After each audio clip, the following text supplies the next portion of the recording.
A former female priest who spent more than 2 decades in the Episcopal Church is now speaking out after being defrocked because she embraced another faith. Today, Ann Holmes Redding calls herself both a Christian and a Muslim, but her move to Islam came at a very high price. Dan Harris reports on this woman's test of faith.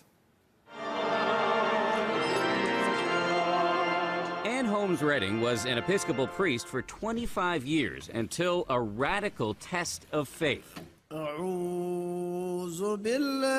Several years ago, while she was mourning the death of her mother, she was trying out an Islamic meditation technique that she learned in an interfaith class. And that, she says, is when it happened. It came with such clarity and such power that I could understand it as nothing else but an invitation from God. In fact, she says it was Jesus himself who led her to Islam. You think Jesus led you to become a Muslim? Yes, yes.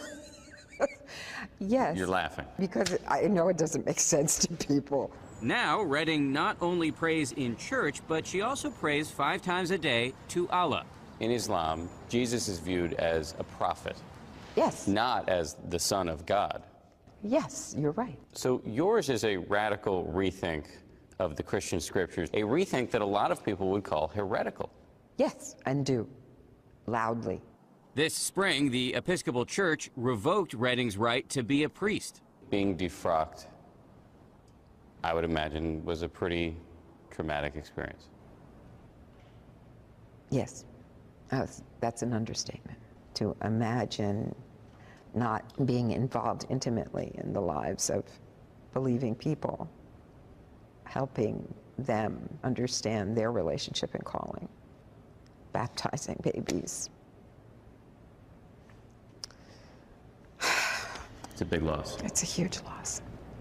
Redding admits she still struggles to explain her transformation, even to herself. I am the one who's going to have to answer for this. I'm the one who's going to have to answer for what I've done with my life. And do you feel confident about that moment? It's in the best of hands. Dan Harris, ABC News, New York.